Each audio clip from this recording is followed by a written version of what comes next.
dans le prochain épisode de Ici tout commence. Tandis que Sylvie révèle tout à Maxime, Vincent et Alice font cap vers Paris. De son côté, Théo remporte une belle victoire.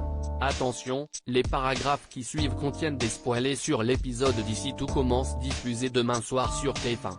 Si vous ne voulez rien savoir, ne lisez pas ce qui suit.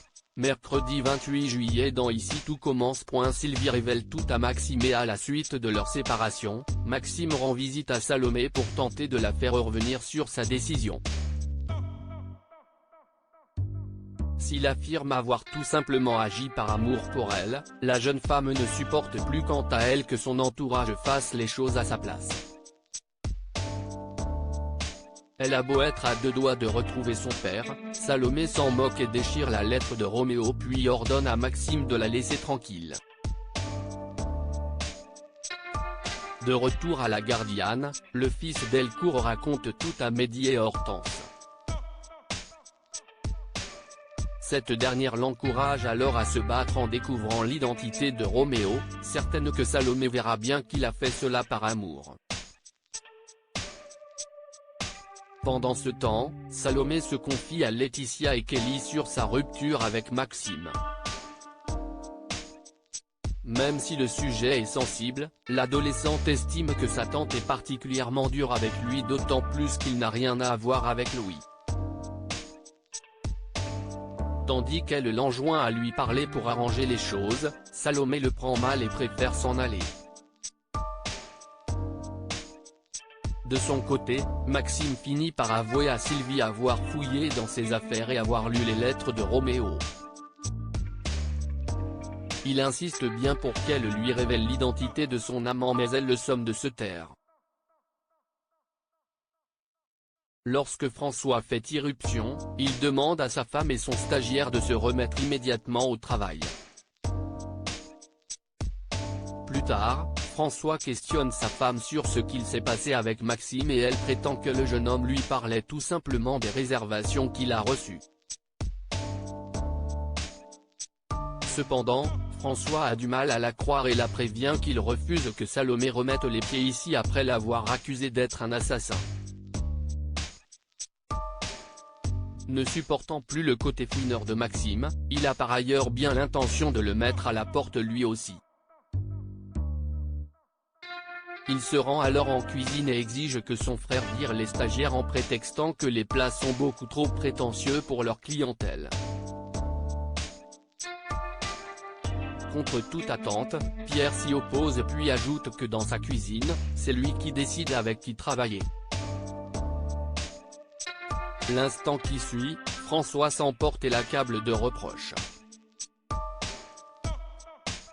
Furieux, Pierre empoigne François par le col prêt à le frapper mais Maxime intervient tout en priant son chef de le lâcher.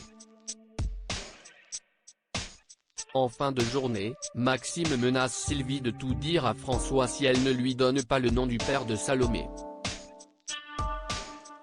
Dos au mur, elle accepte de le mettre dans la confidence s'il promet de ne jamais en parler à la jeune femme. Vincent et Alice font CAP vers Paris. C'est le grand jour pour Vincent et Alice qui quittent aujourd'hui les Marais Salants pour Paris. Malgré leur violente dispute de vendredi, Diego rejoint son fils et lui présente ses excuses. Même s'il est déçu qu'il parte, le plus important pour lui est que Vincent soit heureux. Père et fils se prennent ensuite dans les bras pour le plus grand bonheur de Célia qui taquine son grand-père. Alors que la jeune femme aimerait préparer un festin de départ pour ses parents, Vincent décline car la route est longue pour rejoindre la capitale. Peu après, Alice et Vincent enlacent leur fille chaleureusement puis partent écrire un nouveau chapitre de leur vie. Au plus mal, Célia a l'impression que toutes les personnes qu'elle aime l'abandonnent. Pour Elliot, elle devrait sortir pour se changer les idées mais la jeune femme a prévu de dîner avec ses grands-parents. Au cours du dîner, les sacs sont interrompus par l'arrivée d'Ambre et Sola, un couple d'étudiants qui a loué une chambre d'hôte chez eux. Ayant complètement oublié leur venue, Isabelle et Célia s'empressent de préparer leur chambre. En croisant le regard du jeune homme, Célia semble visiblement troublée. Théo remporte une belle victoire dans la matinée. Estelle Jacquard, une critique gastronomique, débarque à l'Institut.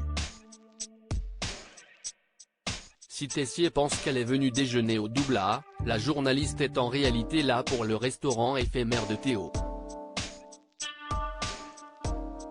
Tout au long du déjeuner, impossible pour ce dernier de connaître l'avis d'Estelle sur ses plats. Comme il se montre très inquiet de ses éventuelles critiques, Elliot lui conseille d'aller lui parler directement. Et le jeune chef a eu raison d'écouter son ami puisqu'Estelle ne tarit pas d'éloges sur sa cuisine qu'elle qualifie de moderne et audacieuse.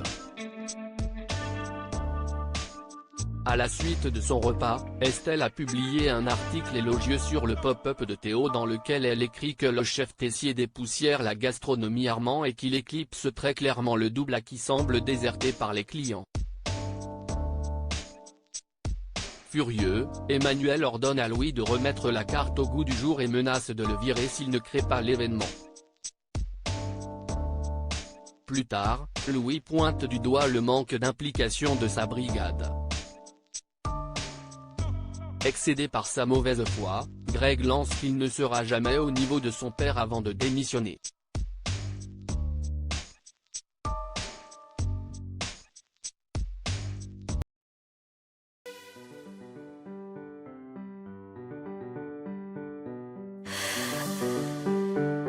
The man I love just had